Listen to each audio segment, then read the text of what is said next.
Okay जी, आज सबको आवाज आ रही है बेटा? हेलो, आवाज क्लियर है बेटा जी? उजैर, हादी, जी सर। ठीक हो गया। सुजात, बेटा अपने माइक एक्टिव रखा करें क्लास में, क्या यस कहते हैं सर। ना, एक्टिवली इन्वॉल्व रहा करें। अपने माइक जो हैं वो आपके पास ठीक होने चाहिए। हाँ, अगर पीछे शोर है तो म्यूट रखा करें, जस्ट क्वेश्चन का आंसर दिया करें। अगर शोर नहीं है तो आप वैसे भी ऑन रख सकते हैं। तो आपके पास माइक होना ज़्यादा ज़रूरी है। लाइव क्लास का यही फ़ायदा होता है, इंटरेक्टिव क्लास का, कि जब आप साथ साथ चीज़ों के आंसर देते हैं तो वो चीज़ें आपको पक्की होती जाती हैं, मतलब आपके माइंड में रिपीट होती जाती हैं, 4-5 बार हमारी रिवीजन हो जाती है। तो खामोशी से तो आप रिकॉर्डिंग भी लेक्चर की देख सकते हैं, तो फिर लाइव क्लास का क्या फ़ायदा। ठीक हो गया। चलें शुरू करते हैं आज की क्लास। हम चैप्टर 11 कल हमने स्टार्ट किया था, तो कुछ चीज़ें हम पहले सबसे पहले रिवाइज करेंगे और फिर उसके बाद इंशाल्लाह हम आगे प्रोसीड करेंगे। बेटा मुझे थोड़ा सा क्या कहते हैं इसका, सेपरेट लीगल एंटिटी का कंसेप्ट उर्दू और आसान भाषा में कोई समझा दे, इसका मतलब क्या है?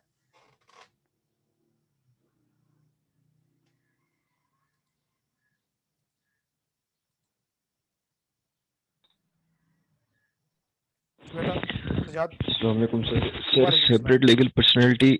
जी सर। सर सब वालेकुम सलाम sir. Separate legal personality sir, जब हम एक कंपनी बनाते हैं, जैसे एक इंसान इंडिविजुअल होता है, उस पर कुछ लाइबिलिटीज होती हैं उसकी, हम्म। वो उसके ऊपर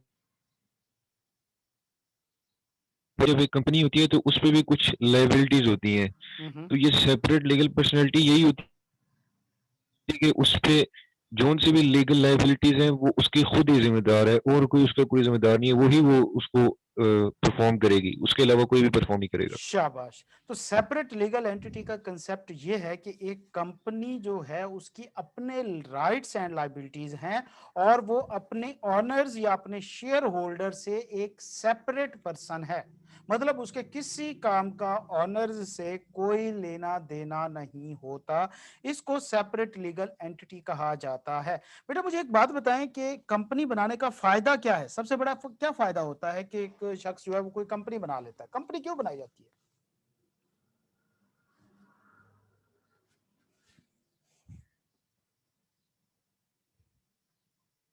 है? सर सेपरेट लीगल स्टेटस मिलता है।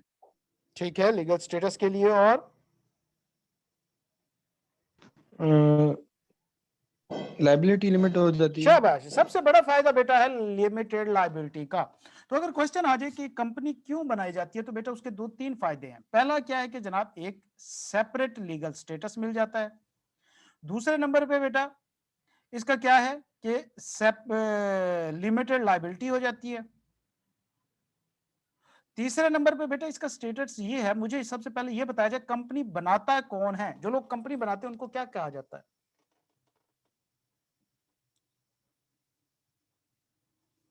हादी। मेंबर्स। शाबाश। Members, share holder, promoter, subscriber जो भी होते हैं इनको हम कहते हैं ये कंपनी बनाते हैं। कंपनी चलाता कौन है बेटा? Company run and managed by directors. Directors. Directors. शाबाश। तो लिहाजा देखो कंपनी तब भी बनाई जाती है कि जब खासतौर पे जो ऑनर हैं उनके पास इनफ स्किल मौजूद नहीं है। मिसाल के तौर पे एक शख्स है जिसके पास पैसा है लेकिन उसके पास कोई स्किल नहीं है, तो वो क्या करता है कि सिर्फ पैसा इन्वेस्ट करता है। जो डायरेक्टर या मैनेजमेंट होती है वो स्किल्ड रख लेता है और काम शुरू हो जाता है। तो लिहाजा क्योंकि कंपनी जो है वो डायरेक्टर रन और मैनेज कर रहे होते हैं, तो एक कम स्किल वाला शख्स सिर्फ पैसा लगा के भी बिजनेस कर सकता है। ये इसका एक तीसरा बड़ा फायदा है। तो लिहाजा कुछ फायदे हैं जिसकी वजह से एक कंपनी बनाई जाती है। मुझे ये बताएं बेटा, लिमिटेड लायबिलिटी का कंसेप्ट अप्लाई किन पे होता है? कंपनीज पे। नहीं बेटा, सर उसके मेंबर्स पे। ऑनर्स पे। शाबाश। तो यस लिमिटेड सर। लायबिलिटी का कंसेप्ट जो है वो कंपनी के ऑनर्स पे होता है। अच्छा बेटा, ये जिस तरह मैं आप बीच में से इस तरह क्वेश्चन करता हूं ना, ये सारे एमसीक्यूज हैं, ये बिल्कुल एमसीक्यूज हैं। हादी, जी सर। बेटा आपने कहा था लॉ की क्लास में कि एग्जाम्पल चेंज करें, नहीं नहीं पिछले बैच में। नहीं नहीं। अच्छा, तो मैं वहां पे एग्जांपल दे रहा था चीनी की बोरी की, और किसी स्टूडेंट ने कहा कि सर काइंडली एग्जांपल चेंज करते, बहुत ज्यादा रिपीट हो रही है, और यकीन करें कि वही एग्जांपल एज इट इज चीनी की बोरी की इस बार एमसीक्यूज में आई हुई थी क्वेश्चन में, Yes, सेम sir. वही एग्जैक्टली वही एग्जांपल थी, वर्डिंग भी।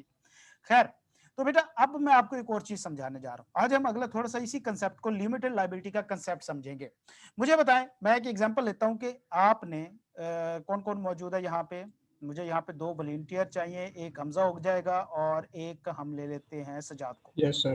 ठीक है, तो हमजा और सजाद एंड सजाद, ये 2 भाई साहब थे, इनके पास पैसे थे अच्छे खासे। इन्होंने कहा कि जी हम कंपनी स्टार्ट करते हैं और बिजनेस शुरू करते हैं। दोनों इकट्ठे हुए, इन्होंने कहा जी ठीक है हम एक कंपनी स्टार्ट करते हैं 5 लाख रुपए से। 5 लाख रुपए से हम एक कंपनी स्टार्ट करते हैं और उससे जो हमारा कारोबार खड़ा होगा, भाई हम तो दिनों में जनाब लाखपति और करोड़पति होंगे, फिर हम आई कैप को बैठ के कर्जे दिया करेंगे। अभी तो ये हमसे फीसें मांग मांग के जलील किया हुआ इसने हमें। खैर, तो भाई इन 2 लोगों ने, हम यहाँ पे एक एग्जाम्पल बनाते हैं इसकी, ये एग्जाम्पल हमारी साथ साथ चलती रहेगी। हमजा और कौन था, सजाद, इन्होंने एक कंपनी बनाई। 5 लाख रुपए इन्होंने सोचा कि जनाब हम कंपनी के अंदर इन्वेस्ट करते हैं। अब जाहिर सी बात है, इन्होंने कहा जी ठीक है हम आधा आधा इन्वेस्ट करते हैं। हमजा ने 2.5 लाख रुपए जो है वो फौरन दे दिया। सजाद के पास उस वक्त सिर्फ 2 लाख मौजूद था। इसने कहा कि यार ये 2 लाख रख लो, 50,000 जो है वो मैं, सॉरी 50,000 जो है वो मैं बाद में आपको दे दूंगा, जब जरूरत पड़ेगी या जब आप मांगोगे, या इन केस की जरूरत पड़ी तो मैं दे दूंगा, वरना चलती रही तो क्या मसला है इसमें। वो कहते हैं ठीक है जी। इन्होंने काम शुरू किया। अब इसका टोटल कैपिटल हमजा का कितना है बेटा, 2.5 लाख। 2.5 लाख रुपया हमजा ने टोटल पे कर दिया। अब मुझे बताएं, एक कंपनी के अंदर जो उसका ऑनर होता है या शेयर होल्डर होता है, उसकी लायबिलिटी कितनी होती है? सर जितना Proportionate to their shares. वो रुपया पे क्या- करता है। शाबाश, up to the amount of their investment. अब इसने अगर 2.5 लाख का 2.5 लाख पूरा दे दिया, इसकी जान छूट गई। Yes, sir. लेकिन Yes, sir. सजाद ने सिर्फ 2 लाख पे किया है, 50,000 अनपेड है। ठीक है, अब ये 50,000 सजाद ने कंपनी को देना है। हुआ ये कि भाई इन्होंने कंपनी चलाई, चलती रही, 1 साल चलाया, मर मुर के बाद में पता चला जी कंपनी जो है वो डिफॉल्ट कर गई। इन्होंने किसी एक बैंक से कर्जा लिया हुआ था और कंपनी बंद हो गई। अब इनके ऊपर टोटल कर्जा जो है वो 5 लाख का है, और इन्होंने जब कंपनी बंद की, उसके asset, laptop, computer, table, furniture बेच बूझ के उसकी तकरीबन 4 लाख रुपए इन्होंने इकट्ठा कर लिया। अब इन्होंने 4 लाख रुपया तो इस बैंक को दे दिया, बैंक की लायबिलिटी कितनी पीछे रह गई? 1 लाख। 1 लाख रुपया अभी रहता है। अब जाहिर बात है ये 1 लाख जो मालकान हैं उन्हीं में से किसी से मांगा जाएगा। मुझे बताएं, हमजा से कुछ पैसे मांगे जा सकते हैं कोई और? No sir. नहीं मांगे जा सकते। वजह यह कि उसने जितना शेयर लिया था, उसने कहा था कि मैं 2.5 लाख रुपए के शेयर लूंगा, उसने 2.5 लाख का 2.5 लाख दे दिया। हमजा तो है अब आजाद। अब जो सजाद है, इससे कितने पैसे लिए जा सकते हैं? 50,000। इससे सिर्फ वो 50,000 50,000 लिया जा सकता है जो इसका पेएबल था। Yes, मतलब sir. अगर कोई अनपेड है, देखो पहली बात तो यह है कि कंपनीज एक्ट 2017 में लॉ ने स्पेसिफिकली कह दिया है कि नवाज शरीफ की वापसी तक उधार बंद है। मतलब कंपनी उधार पे शेयर इशू नहीं कर सकती। ये वाला काम नहीं हो सकता कि आप आधे पैसे दे दो, कुछ कहो कि जी मेरे साथ उधार कर लो। अब नहीं होता। हाँ, पुराने लॉज में होता था, तो लिहाजा ये प्रोविजन पुराने लॉज के लिए है कि अगर कोई अनपेड शेयर है, मतलब कुछ पैसा देना है, तो अब क्या किया जाएगा, सजाद से 50,000 दे के लेके कर्जा उतारा जाएगा। पीछे कर्जा कितना बच जाएगा? 50,000। अब ये जो 50,000 है ये डेड है, मतलब ये अब बैंक आपसे रिकवर नहीं कर सकता, आप दोनों में से किसी से। तो लिहाजा जब कंपनी बंद हुई, मुझे बताएं हमजा की लायबिलिटी कितनी थी? कोई भी नहीं थी सर, पूरे कोई भी नहीं थी। ठीक मतलब है। इसका जितना पैसा Yes. था वही डूब गया। ये अपनी अमाउंट की इन्वेस्टमेंट तक लायबल था, वो डूब गया। हम सजाद की लायबिलिटी कितनी थी at the time of winding up? 50,000। 50,000। मतलब 50,000 इसकी जो अनपेड अमाउंट है वहां तक ये लायबल था। समझ आई बात? तो Yes, लिहाजा sir. एक कंपनी जो है, जो शेयर होल्डर होते हैं, सिर्फ और सिर्फ in case of their investment तक वो लायबल है। मतलब अगर उन्होंने अपने सारा जितना उन्होंने कहा हमने शेयर डालना है वो डाल दिया है, तो फिर वाइंडिंग अप के वक्त बिल्कुल लायबल नहीं होंगे। लेकिन अगर कोई अनपेड डेट है, मतलब कुछ शेयर आपने लिए लेकिन उसके अगेंस्ट में पैसे नहीं दिए, तो फिर उतनी अमाउंट जो अनपेड है वो आप पे करेंगे, बस। ठीक हो गया जी। तो लिहाजा कल इसी एग्जांपल में यही था कि 1 मिलियन शेयर्स जो थे वो लिए गए, 10 रुपए का एक शेयर था, जिसमें से 75 लाख दे दिए गए, 25 लाख नहीं दिए थे, कंपनी बंद हो गई। तो जो मेंबर्स हैं उनकी लायबिलिटी जो है वो रिमेनिंग 25 लाख की रह जाएगी, बस, चाहे जितना मर्जी कर्जा हो। समझ आ गई बात? सर एक जी क्वेश्चन सर। है। जी जी बेटा, खोल के पूछो। सर आपने कहा कि ये पुराने लॉ में है कि पार्टली पेड शेयर्स, तो जी जी इसका क्वेश्चन में आ गया पेपर में, सवाल कोई आया आ सकता है इस तरह का? बेटा मैंने ये पार्टली बताया है पेड कि हो। ये पुराने लॉ में प्रोविजन थी, मैंने ये तो नहीं बताया कि नए लॉ से ये निकाल दी गई है या पुरानी कंपनीज बंद हो गई है। पुरानी कंपनीज तो चल रही हैं अभी तक। सही तो सर, ये आपके सिलेबस का पार्ट है, ये आपसे पूछा जा सकता है। सिंपल आपको ये याद होना चाहिए कि कंपनीज एक्ट 2017 के अंदर पार्शली पेड शेयर अलाउ नहीं है, उधार बंद है। अगर किसी कंपनी का मौजूद भी है तो वो पुराने लॉ के अंदर होगा, नए लॉ के अंदर नहीं हो सकता। अगर एग्जांपल में आ जाए तो ये समझाने की हद तक था। ठीक हो गया? सही सर। सही है तो सर। ओके, कल मैंने आपको एक कंसेप्ट समझाया था परपेचुअल सक्सेशन का। इससे क्या मुराद था कि अगर कोई शेयर होल्डर, मैंने कहा था कि अगर 3 पार्टनर में से एक पार्टनर की बोरी बन जाए तो क्या फर्म चलती रहती है या बंद हो जाती है, चेंज हो जाती है? बंद हो जाती है। बंद हो जाती है, खत्म हो जाती है। फिर बैंक वाले आपसे चेक कैश नहीं करके देंगे। लेकिन कंपनी के केस में ऐसा नहीं होता। शेयर जो है अगर कोई शख्स ट्रांसफर कर देता है, सेल कर देता है, गिफ्ट कर देता है, या शेयर होल्डर मर जाता है, उसकी फैमिली को शेयर डिवॉल्व हो जाते हैं, इसका कंपनी की सेहत पे कोई असर नहीं पड़ेगा। हम सबके घरों में एक शख्स ऐसा होता है जो बिल्कुल लापरवाह होता है, उसे कोई फर्क नहीं पड़ता घर में लड़ाई हो रही है, झगड़ा हो रहा है, कुछ हो रहा है, वो अपनी मस्ती में मस्त है। सेम इस तरह परपेचुअल सक्सेशन का कंसेप्ट है कि अगर कंपनी के शेयर होल्डर या ओनर चेंज होते हैं, वो अपने शेयर ट्रांसफर करते हैं, सेल करते हैं, इनहेरिटेंस में चले जाते हैं, कंपनी के लीगल स्टेटस के ऊपर कोई फर्क नहीं आएगा, कंपनी चलती रहेगी। ये तीसरा कैरेक्टर था एक कंपनी का, परपेचुअल सक्सेशन। ठीक है? जी यस सर। सर। समझ आ गई बात सबको? ओके, अब हम यस चलते सर। हैं कि कंपनी लॉ के अंदर डेफिनेशन क्या है। कंपनीज एक्ट 2017 के अंदर लॉ कहता है कि एक ऐसी कंपनी जो कंपनीज एक्ट 2017 के अंदर कंपनी रजिस्टर हुई हो उसको कंपनी कहते हैं। मुश्किल है यार, जरा इसको पढ़ें। पढ़ लिया? यस जी सर। सर। Yes sir. अच्छा, अब बेटा मैं यहाँ पे आपको एक कॉमन सेंस की चीज बताने जा रहा हूँ। प्रैक्टिकल लाइफ में भी बाजुकात ये होता है कि हमारे घर में आप वो चीजें आते हैं प्रमोशन वाले, साबुन बेचने या सर्फ बेचने, यस सर। और वो आके कहते हैं जी हम कंपनी है, ऐसी बात है? यस सर, कंपनी की अच्छा, तरफ से आए ऐसे बोलते हाँ हैं। कंपनी की तरफ से आया। अच्छा, ऐसा भी होता होगा कि बाजार में आप जाते होगे, कोई एक परचून की दुकान है, उसके ऊपर लिखा हो कि भाई अरशद एंड को, हाजी एंड ब्रदर को, ऐसा लिखा होता है, कंपनी लिखा होता है साथ में। Yes sir. तो क्या वो कंपनी बन जाएगी फिर इस तरह कहने से? No sir. नहीं बेटा। No sir. तो लिहाजा अब आप एक पढ़ा लिखा शख्स बन चुके हैं कंपनी लॉ पढ़ने के बाद। आज के बाद अगर कोई शख्स आके कहता है कि जी हमारी एक कंपनी है, तो आपने उसे सिंपल कहना है जी बताओ क्या। अच्छा मुझे बताएं, कंपनीज का आईडी कार्ड कहां से बनता है? SCCP sir. एससीसीपी से। तो आपने सिंपल पूछना है कि भाई क्या आपका आईडी कार्ड बना हुआ है एससीसीपी से? अगर उस कंपनी का नहीं बना हुआ तो क्या वो कंपनी है? No sir. No sir. Okay, शाबाश। लेकिन अगर वो कहता है कि हमारा आईडी कार्ड बना हुआ है, तो आप इस चीज को कैसे वेरीफाई करोगे कि वो कंपनी है या नहीं है रजिस्टर्ड? देखो बेटा, एक बात ध्यान में रखें, आगे तमाम लाइफ तक कि एक कंपनी तब तक कंपनी नहीं होगी जब तक वो एससीसीपी में रजिस्टर ना हो। वो एफबीआर में रजिस्टर है, वो पीआरए में रजिस्टर है, वो दुनिया के हर कानून में रजिस्टर है। अगर वो एससीसीपी में रजिस्टर नहीं है तो वो रजिस्टर नहीं होगी, वो कंपनी नहीं कहलाएगी। समझ आ गई बात?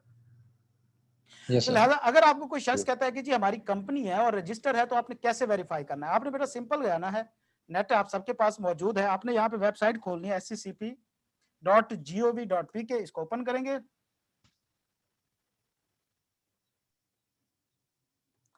अच्छा, दुआ करें कि ये आज खुल जाए, सरकारी वेबसाइट है भाई। खैर, तो यहीं पे इसी वेबसाइट के ऊपर कंपनीज इनकॉर्पोरेट भी होती हैं, बनती भी होती हैं, और सारा कुछ होता है। हम इंशाल्लाह साथ साथ मैं आपको ये भी साथ साथ बताता जाऊंगा, ठीक है। और जिसने कंपनी इनकॉर्पोरेट करनी है वो 2-3 दोस्त इसी बैच में से इकट्ठे हो जाएं, आप अपना बिजनेस स्टार्ट कर दें, ठीक हो गया। अच्छा, आपने क्या करना है, इस यस वेबसाइट के सर। ऊपर जाना है, एससीसीपी की वेबसाइट है, यहाँ पे आके आपने ये कंपनी नेम सर्च लिखा हुआ है। माइक म्यूट रखें बेटा, तमाम के तमाम हजरात। अच्छा, यहाँ पे क्या कहते हैं, कंपनी नेम सर्च लिखा है, यहाँ पे आपने क्राइटेरिया नेम बिगनिंग, और यहाँ पे आपने किसी भी कंपनी का जो वो नाम बता रहे हैं आपने वो लिखना है। मैं ये लिख रहा हूँ सेज सोल्यूशन, ये मेरा एक क्लाइंट है, तो सर्च करना है आपने। अब अगर वो कंपनी रजिस्टर है तो उसका डाटा जो है वो यहाँ पे इंफॉर्मेशन निकल के आ जानी चाहिए। ये सर्च आ रहा है, ये देखें, ये आ रहा है सेज सोल्यूशन प्राइवेट लिमिटेड, उसका एड्रेस आ रहा है, उसके बाद उसकी इनकॉर्पोरेशन डेट आ रही है, 2017 में इनकॉर्पोरेट हुई थी, इनकॉर्पोरेशन नंबर आ रहा है, उसका आईडी कार्ड नंबर, ये इनकॉर्पोरेशन नंबर होता है बेटा, आईडी कार्ड नंबर, कहाँ पे रजिस्टर हुई है, मुल्तान में, सीआरओ कंपनी रजिस्ट्रेशन ऑफिस। ये फॉर्म A29 वगैरह जो है ये थोड़ा सा डिफरेंट है, ठीक हो गया। अच्छा, मजीद डिटेल आपने इसकी देखनी है तो इसके ऊपर क्लिक करेंगे, ये इसके सीईओ, ऑडिटर, डायरेक्टर, उनकी डिटेल भी दिखाएंगे, वो भी हम देख लेते हैं साथ में। ओके, ये रहा। तो भैया इसका क्या कहते हैं, सीईओ कौन है, मोहम्मद इरफान मजीद है। ऑडिटर कौन है, हाफिज अरशद को चार्टर्ड अकाउंटेंट, जो कि मेरी फॉर्म है, और ये डायरेक्टर हैं 5, ठीक हो गया। तो आज के बाद अगर कोई शख्स आपको कहे जी हम कंपनी रजिस्टर्ड हैं, तो आप उसको वेरीफाई कर सकते हैं कि नहीं कर सकते?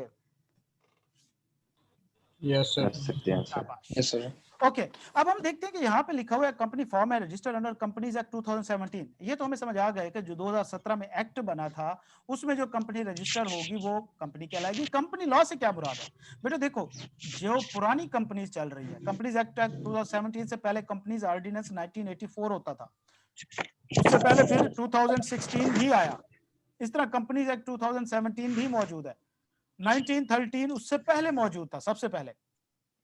तो अगर कोई कंपनी इस एक्ट के अंदर रजिस्टर हुई थी तो क्या वो अब बंद हो जाएगी? नहीं बेटा। इसलिए लॉ कहता है कि इन तमाम एक्ट्स में से, इन चारों एक्ट में से अगर कंपनी किसी भी एक्ट के अंदर रजिस्टर है तो उसको कहा जाएगा वो कंपनी है। तो लिहाजा उसने कहा कंपनीज एक्ट 2017 और बाकी तीनों को मिला के उसने वर्ड कंपनी लॉ यूज किया है। समझ आई? जी सर। यहाँ पे वर्ड यूज हुआ है रिपील्ड का। रिपील्ड से मुराद होता है मतरूक शुदा, मतलब जिसको खत्म कर दिया गया है, उसकी जगह नए कानून ने रिप्लेस कर ली है, ठीक है। ओके बेटा, बॉडी कॉर्पोरेट एक टर्म है। मुझे बताएं कि अब्बू कौन होता है? अगर मैं कहूं अब्बू तो आप क्या कहेंगे? इससे क्या मुराद है? मेंबर। घर का बड़ा फर्द, ऐसी बात है। जी सर। अगर मैं कहूं घर तो इससे क्या मुराद है? कंपनी। मतलब घर के अंदर मौजूद तमाम लोग, ऐसी बात है ना? जी सर। जी देखो सर। बेटा, यस सर। हम दो चीजें यूज करते हैं, दो वर्ड, एक अब्बू यूज कर रहे हैं, एक घर यूज कर रहे हैं। घर क्या है? कलेक्टिव नाउन है जिसमें अब्बू भी आ रहे हैं और बाकी घर के बच्चे सारे काउंट हो रहे हैं उसमें, जबकि अब्बू से मुराद सिर्फ अब्बू होगा। इस तरह जब हम बेटा एक सही है कंपनी की सर। बात करते हैं उससे मुराद सिर्फ वो कंपनी होती है जो कंपनीज एक्ट 2017 में आती है, रजिस्टर होती है या कंपनी लॉ में। लेकिन इसके अलावा 2-4 सेटअप और भी हैं जो कि एक क्या कहते हैं, कंपनीज की डेफिनेशन में तो नहीं आते लेकिन उनको कंपनी लॉ रेगुलेट करता है। तो बॉडी कॉर्पोरेट एक वाइडर टर्म है जिसके अंदर कंपनीज भी आती हैं और साथ में एक दो चीजें और भी आती हैं। देखते हैं क्या क्या आता है। बॉडी कॉर्पोरेट से मुराद एक company incorporated under this act और कंपनी लॉ, मतलब ये वाली कंपनी भी बॉडी कॉर्पोरेट का पार्ट है। एक ऐसी कंपनी जो फॉरेन कंपनी है, मतलब है तो वो कंपनी लेकिन पाकिस्तान में रजिस्टर नहीं है, किसी दूसरे मुल्क में रजिस्टर है, तो वो भी बॉडी कॉर्पोरेट कहलाएगी। और इसी तरह अगर किसी सेटअप को गवर्नमेंट ने, रेलेवेंट अथॉरिटी ने उसको बॉडी कॉर्पोरेट कह दिया है तो वो भी बॉडी कॉर्पोरेट बन जाएगी। इसकी एग्जांपल मैं यूं देता हूं बेटा, देखो हर कंपनी बॉडी कॉर्पोरेट होगी लेकिन बॉडी कॉर्पोरेट सिर्फ कंपनी नहीं होगी, उसमें पाकिस्तानी कंपनी भी होगी, उसमें फॉरेन कंपनी भी होगी और उसमें कोई भी डिक्लेयर्ड बॉडी मौजूद हो सकती है। बॉडी कॉर्पोरेट एक बड़ी टर्म है, कंपनी एक छोटी टर्म है। क्लियर है बेटा? सर तीसरी पॉइंट पे कोई एग्जांपल दे दिए। एग्जाम्पल से मुराद ये है कि बेटा आप दोनों मिलके हमने अभी बताया कि हमजा और सजाद मिलके एक कंपनी बनाते हैं और ये कंपनी कितनी सक्सेसफुल हो जाती है, कंपनी नहीं होती, मतलब ये बनाते हैं, आप यूं कह सकते हैं कि कोई छोटी सी पार्टनरशिप बना लेते हैं या कोई इस तरह का बिजनेस वेंचर स्टार्ट कर लेते हैं मिलके। अब ये इनका बिजनेस बहुत ज्यादा बड़ा हो जाता है और ये इलाके के अच्छे खासे एम्प्लॉयर बन जाते हैं, लेकिन ये कंपनी नहीं है। अब इनको कंपनी लॉ वाली प्रिविलेजेस चाहिए। तो ये एक दिन क्या कहते हैं कि अपने किसी मिनिस्टर के पास जाते हैं, एमएनए के पास जाते हैं, उसे कहते हैं कि जी देखें हमारा एक बहुत बड़ा सेटअप है यहाँ पे और हम बड़े सारे लोगों के इलाके के लोगों को एम्प्लॉयमेंट दे रहे हैं, तो हमें ये कंपनी वाली प्रिविलेजेस लेके दें, बॉडी कॉर्पोरेट हमें डिक्लेयर करा दे। तो वो मिनिस्टर क्या कहता है, वो एससीसीपी को लेटर लिखता है कि जी आज के बाद इन सजाद और जो हमजा है, इन दोनों का जो वेंचर है ये बॉडी कॉर्पोरेट कहलाएगा। हो सकता है कि ये कोई चैरिटी हो या पार्टनरशिप हो या हो सकता है ये इंडिविजुअल भी कोई सेटअप हो सकता है, लेकिन अगर सही सर। रेलिवेंट उसकी बॉडी, अथॉरिटेटिव बॉडी जो है रेलिवेंट, जिस तरह हम कहते हैं कि हमारा एससीसीपी है, वो इसको बॉडी कॉर्पोरेट कह देते हैं, तो ये भी बॉडी कॉर्पोरेट बन जाएगी। सही है सर।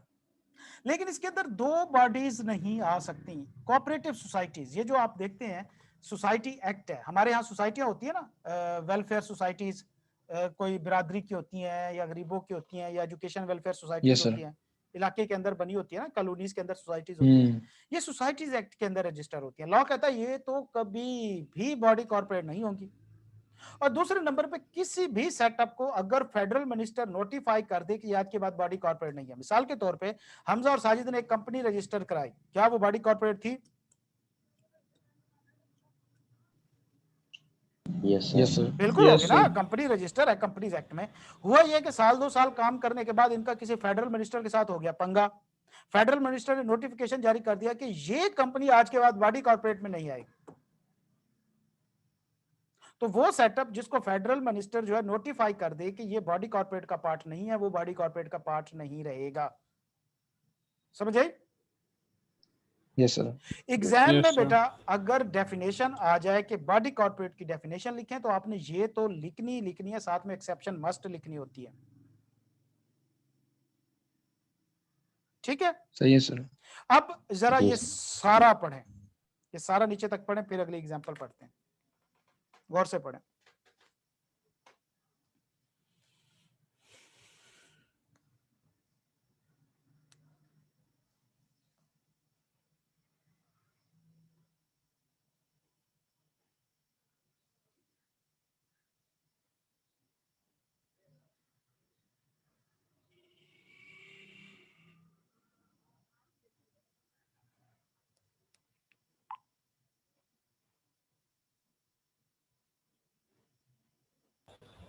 सर एक सवाल है जी बेटा।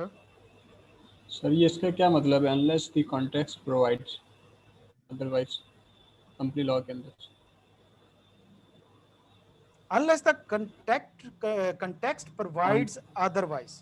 कंटेक्स्ट से मुराद यस होता है बेटा कि जब बात हो रही होती है ना, सियाको सबाक जिसको कहते हैं, ठीक है। अब सही।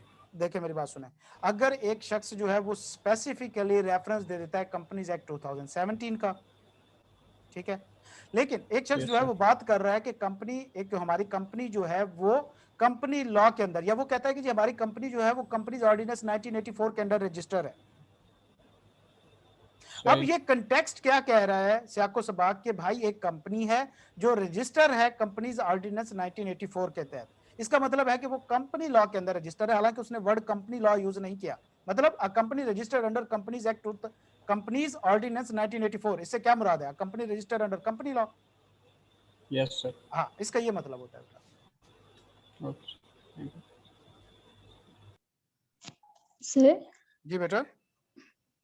सर अगर कोई फॉरेन कंपनी पाकिस्तान में रजिस्टर्ड हुई है फॉरेन लॉ के तहत, तो वो पाकिस्तान कंपनी में फॉल करेगी या नहीं? बेटा फॉरेन कंपनी पाकिस्तान में रजिस्टर नहीं होती, एक चीज। अब उसकी दो चार कंडीशनें होती हैं। देखो, एक तो होती है कि अब जाहिर बात है हमारे यहाँ पाकिस्तान में कंपनीज एक्ट 2017 रेगुलेट करता है। एक कंपनी अमेरिका में रजिस्टर हुई वहां के कंपनीज एक्ट के मुताबिक, ठीक हो गया। साथ साथ ओके सर। कंटेक्ट रहे कि एक कंपनी जो है वो अमेरिका में रजिस्टर होती है और पाकिस्तान में आके ब्रांच स्टार्ट करती है, अपने बिजनेस स्टार्ट करती है, तो ये पाकिस्तान में फॉरेन कंपनी कहलाएगी। ठीक हो गया? अच्छा, ओके सर। दूसरा तरीका ये है कि ये कंपनी एक फॉरेन कंपनी है, मल्टीनेशनल, यूके में रजिस्टर है। वो क्या करती है कि अपनी एक कंपनी पाकिस्तान में रजिस्टर करके अपनी एक सब्सिडरी कंपनी या अपनी आप कह सकते हैं कि फ्रेंचाइज कह सकते हैं, उसको रजिस्टर करके यहाँ पे अपना बिजनेस इस कंपनी के थ्रू करना शुरू कर देती है। ऐसी बात है? Yes sir. तो पहले केस में तो बेटा वो कंपनी फॉरेन ही रहेगी। मतलब एक हम एग्जांपल लेते हैं, यूनिलीवर है और वो अमेरिका में रजिस्टर है, उसने पाकिस्तान के अंदर अपना एक आउटलेट स्टोर खोल लिया और वहां पे बिजनेस कर रही है, तो पाकिस्तान में ये फॉरेन कंपनी कहलाएगी। लेकिन जिस तरह अगर बात करें कि पेप्सी है एक इंटरनेशनल कंपनी है और यहाँ पे जो पेप्सी है वो उन्होंने अपनी फ्रेंचाइज दी हुई है, कोई अजीब सा नाम है यार उनका, अब्दुल्ला जवेद प्राइवेट लिमिटेड या इस तरह का, तो जो यहाँ वाली कंपनी होगी वो पाकिस्तानी कंपनी कहलाएगी, जो बाहर वाली है वो फॉरेन कंपनी कहलाएगी। ये दो फिर सेपरेट सेटअप हो जाएंगे। Okay sir. अच्छा, अब ये जरा ये सारी एग्जांपल्स पढ़ें, 3, 4, 5, 6, ये सारी बॉडी कॉर्पोरेट की ना एग्जांपल हैं, आपको सारे कंसेप्ट क्लियर हो जाएंगे।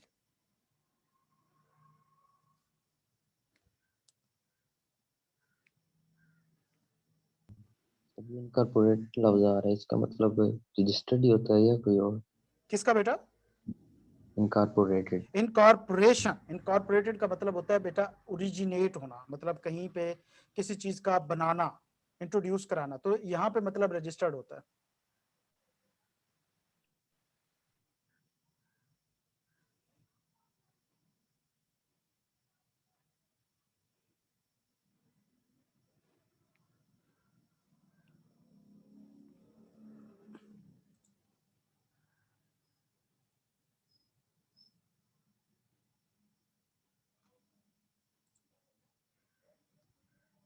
सारे एग्जाम्पल पढ़ें और क्वेश्चन आपका होना चाहिए इनमें से एक एक।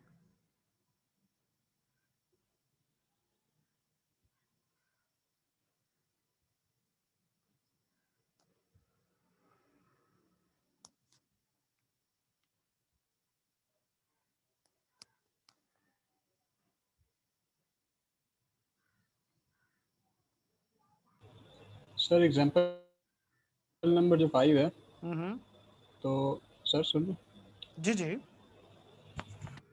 सर मैं कह रहा हूँ सर उसके मुताबिक ये है कि जो XYZ हाउसिंग कोऑपरेटिव जो सर ये कंपनी है, सोसाइटी है बल्कि, सर वो बोल रहे हैं कि एक्चुअली ये असल में बॉडी कॉर्पोरेट ही है, लेकिन जी, जी। कंपनीज एक्ट के लिहाज से नहीं है। देखो बेटा, एक्चुअली सर ये बॉडी का मैं अब आपको यहाँ समझाता हूँ बात क्या होती है। देखो, दो मीनिंग यूज होते हैं। मैंने आपको बताया कि आप उधर जाते हैं, बाजार में जाते हैं और वहां पे देखते हैं जी चौधरी एंड कंपनी, एक परचून की दुकान है। अब अगर Yes, sir. उसको कंपनीज एक्ट की लैंग्वेज में देखा जाए तो क्या वो कंपनी है? अगर रजिस्टर्ड नहीं है तो वो नहीं है सर। नहीं है। No sir. लेकिन अगर उसको हम नॉर्मल सेंस में देखें, कंपनी से क्या मुराद है? दो या दो लोग मिलकर कोई काम कर रहे हो, आपस में लोग मिलकर कोई वेंचर कर रहे हैं, दो भाई मिलकर वेंचर कर रहे हैं, तो वो Yeah. कंपनी है। तो लिहाजा वो जनरल Yes, मीनिंग sir. में तो कंपनी है, लेकिन कंपनीज एक्ट के रेफरेंस में वो कंपनी नहीं होगी। Yes, sir. इसी तरह जनरल बॉडी कॉर्पोरेट से मुराद होता है कोई भी ऐसा सेटअप जो बिजनेस कर रहा हो, किसी किस्म का भी सही। बिजनेस एक्टिविटी में इन्वॉल्व है, वो बॉडी कॉर्पोरेट है। लेकिन कंपनीज एक्ट में क्योंकि बॉडी कॉर्पोरेट को कुछ ना कुछ प्रिविलेजेस मिले होते हैं, कंपनीज एक्ट में सही सर। प्रिविलेजेस मिलते हैं, तो लिहाजा कंपनी एक्ट के रेफरेंस में बॉडी कॉर्पोरेट चेंज हो जाएगी।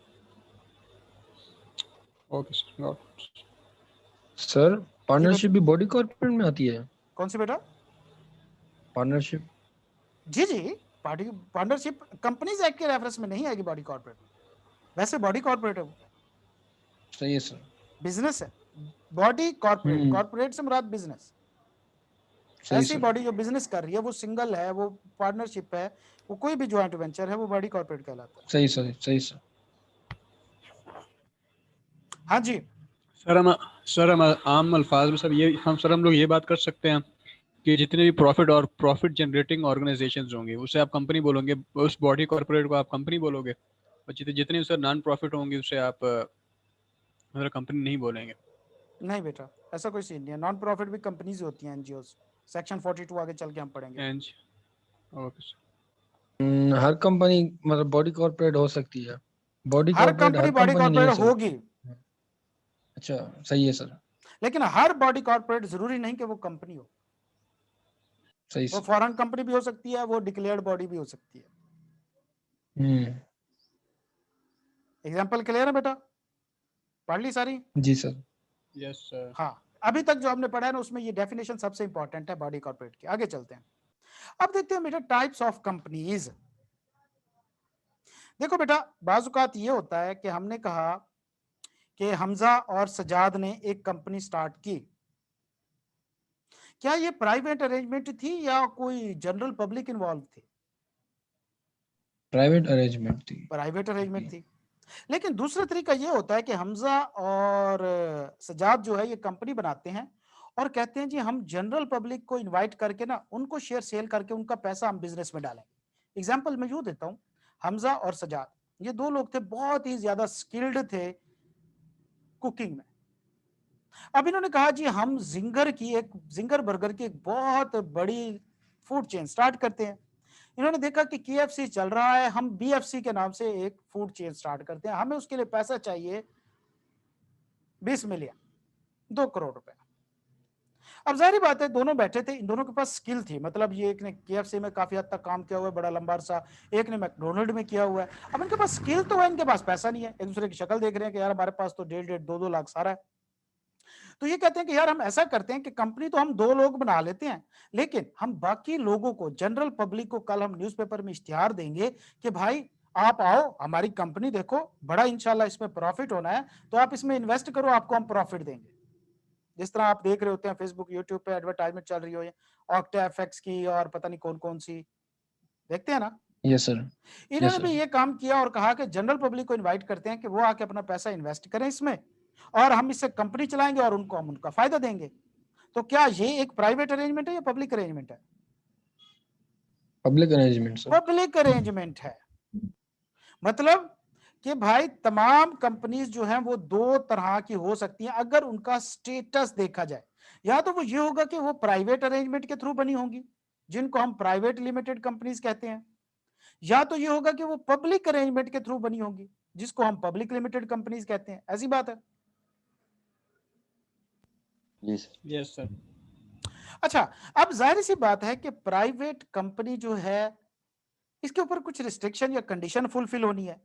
तो प्राइवेट कंपनी की कुछ डेफिनेशन है, प्राइवेट कंपनी की कुछ डेफिनेशंस होती हैं, हम उसकी रिस्ट्रिक्शन देखते हैं कि अगर कोई कंपनी ये 5 रिस्ट्रिक्शन अपने ऊपर खुद लगा देती है तो वो प्राइवेट कंपनी बन जाएगी। मिसाल के तौर पे हमजा और सजाद ने कंपनी बनाई और उन्होंने अपने लॉ में लिखा, कंपनी का लॉ होता है अपना, हम आगे चल के पढ़ेंगे, उसमें लिखा कि भाई हमारे मेंबर जो होंगे, मतलब हमारे शेयर होल्डर कभी भी 50 से ऊपर नहीं होंगे। तो 50 की तादाद क्या बहुत बड़ी है या एक छोटी सी तादाद है? छोटी सी सर। छोटी सी तादाद है। तो मतलब ये प्राइवेट लोगों की अरेंजमेंट है। तो अगर हमजा जो है वो अपनी कंपनी के ऊपर रिस्ट्रिक्शन लगाता है कि हमारे मेंबर 50 से ऊपर कभी भी नहीं जाएंगे, उसके अलावा हमारे जो एग्जिस्टिंग मेंबर है, मिसाल के तौर पे हम हमजा और क्या कहते हैं सजाद, ये जो मेंबर हैं दोनों, ये इजीली किसी थर्ड बंदे को अपने शेयर नहीं बेच सकते। मतलब हमजा ने 2 लाख रुपए के शेयर खरीदे, सजाद ने भी 2 लाख रुपए की कंपनी में शेयर खरीदे। अब ये जो शेयर हैं हमजा अपने भाई को नहीं बेच सकता, ना ही अपने चाचे मामे ताए को, किसी और शख्स को नहीं भेज सका। तो लिहाजा अगर हमजा ये प्रॉमिस कर लेते हैं, ये दोनों कंपनी से प्रॉमिस करते हैं कि हम अपने शेयर ट्रांसफर नहीं करेंगे, दूसरी कंडीशन मीट हो जाएगी। तीसरे नंबर पे ये प्रॉमिस करते हैं कि हम कभी भी जनरल पब्लिक को नहीं कहेंगे कि आके हमारी कंपनी में इन्वेस्ट करो, हमारे शेयर खरीदो। चौथे नंबर पे ये वादा करते हैं कि हम अपनी कंपनी के साथ वर्ल्ड प्राइवेट लिमिटेड लगाएंगे। मसलन हमजा और सजाद था, ये लिखते हैं HS जिंगर प्राइवेट लिमिटेड। तो अगर ये प्रॉमिस करते हैं कि हम अपनी कंपनी के साथ हमेशा वर्ल्ड प्राइवेट लिमिटेड का लिखेंगे, ठीक है, तो अगर ये 4 कंडीशन अपने ऊपर लगा लेते हैं या प्रॉमिस कर लेते हैं तो ये कंपनी जो बनाएंगे वो प्राइवेट कंपनी कहलाएगी। अब हम इसको दूसरे कंटेक्स्ट में देखते हैं। हम बाजार में जा रहे थे, हम जनाब लाहौर में बरकत मार्केट में, मेरे साथ हमजा भी था, सजाद भी था, उजैर भी था, हादी भी था, घूम फिर रहे थे। सामने एक बड़ी सी बिल्डिंग नजर आई, उसके ऊपर लिखा हुआ है कंपनी। तो मैंने जनाब जी उस वक्त सजाद को पकड़ा और कहा कि जाओ पता करके आओ कि ये कंपनी कौन सी है, इसका स्टेटस क्या है। सजाद मुझे बताओ कि आप कौन सी जाके 4 क्वेश्चन पूछोगे जिससे आपको पता चल जाएगा कि कंपनी कौन सी है।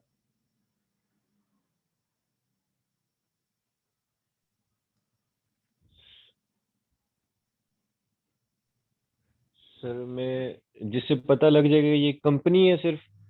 नहीं, टाइप क्या है कंपनी, कंपनी तो बाहर लिखा हुआ है ना बोर्ड पे, वो तो हम रात को फिर रहे हैं ठंडी अच्छा, ठंडी हवाओं में, हमें पता चल गया ये कंपनी है। मैं कह रहा हूँ कि इसकी टाइप यस बताओ, सर। ये प्राइवेट है या पब्लिक है।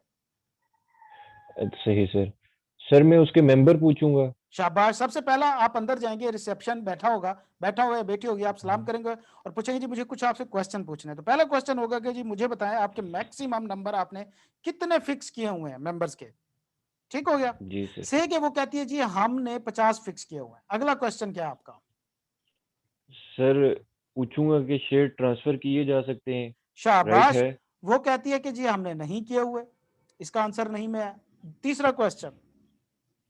सर जनरल पब्लिक को इनवाइट कर सकते हैं कि इनवाइट किया जा सकता है कि वो शेयर कर लें, ठीक है, सब्सक्राइब। शाबाश। आपने उनसे कहा कि भाई क्या आप जनरल पब्लिक को इनवाइट करते हैं शेयर सब्सक्रिप्शन के लिए, उसने कहा कि नहीं। चौथा क्वेश्चन। चौथा क्वेश्चन सर ये है कि उनका जो नाम है कंपनी का, उसके एंड पे उन्होंने क्या प्राइवेट लिमिटेड लिखा हुआ है या नहीं। शाबाश। वो कहते हैं जी बिल्कुल हमारे नाम के साथ प्राइवेट लिमिटेड लिखा हुआ है। तो ये कौन सी कंपनी बन गई।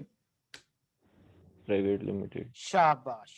तो लिहाजा किसी भी कंपनी को प्राइवेट कंपनी होने के लिए ये 4 निशानियां, कंडीशन, रिस्ट्रिक्शंस जो है वो फुलफिल करनी पड़ती हैं। ठीक हो गया, समझ आ गई सबको। जी sir. Yes sir. Sir okay. बाजुकात ऐसा होता है कि कोई एक कंपनी के अंदर शेयर है और उसके 5 मालिक हैं। मिसाल के तौर पे एक शेयर होल्डर था, कोई भी शख्स था, अली के नाम से, उसके नाम पे एक शेयर था कंपनी के अंदर। वो बंदा मर गया, पीछे उसके 3 बेटे हैं, अब ये तीनों उस एक शेयर के मालिक हैं। तो अब ये 3 लोग यस कितने सर। शेयर होल्डर कंसीडर होंगे। एक। एक ही शेयर होल्डर कंसीडर होगा। समझ आई बात कि भाई जहां पे 2 या 2 से ज्यादा लोग कुछ शेयर्स को ज्वाइंटली होल्ड कर रहे हैं तो फिर वो सिंगल मेंबर ट्रीट होंगे लॉ की नजर में। ठीक है बेटा। ठीक सर। जी सर। ओके। तो भाई प्राइवेट कंपनी कौन सी कंपनी, ऐसी कंपनी जो ये 4 रिस्ट्रिक्शन अपने आर्टिकल में लिख देती है। अब वर्ड मैं आपको समझा रहा हूं कि आर्टिकल क्या होता है। 1 मिनट से कम रह गया हमारा मीटिंग का टाइम, तो क्या कहते हैं इसको यहीं पे एंड करते हैं, जिसमें आपको थोड़ा समझा देता हूं कल की क्लास में। अच्छा एक और बात ध्यान में रखिए, अभी मैं क्लास के बाद फौरन क्वेश्चन जो है वो ग्रुप में दूंगा। 2 या 3 क्वेश्चन उसके पहले वाले जो है मैं उसको हाईलाइट कर दूंगा, उनको आपने सॉल्व करके आना है। कल मैं आपसे उसका क्वेश्चन पूछूंगा, उसका आंसर आपसे मैं डिस्कस करूंगा। ठीक हो गया। तो लिहाजा बेटा आर्टिकल ओके से, सर। आर्टिकल ऑफ एसोसिएशन एक डॉक्यूमेंट होती है कंपनी की, आप कह सकते हैं उसका इंटरनल स्ट्रक्चर होता है। एक ये डॉक्यूमेंट होता है जिसके अंदर कंपनी अपने डेली रूटीन के मामलात जो होते हैं ना उनके ऊपर गाइडेंस लिखती है कि भाई हमारे डायरेक्टर कौन से होंगे, कौन सा काम किसने करना है, कैसे करना है, वगैरह वगैरह वगैरह। तो लिहाजा सिर्फ अब इतना याद रखें कि ये चारों कंडीशन कंपनी अपने आर्टिकल में लिखेगी। ठीक हो गया। जी सर। ठीक है बेटा जी। तो ये आज का हमारा यहां तक था कि कंपनी की टाइप। हाँ एक और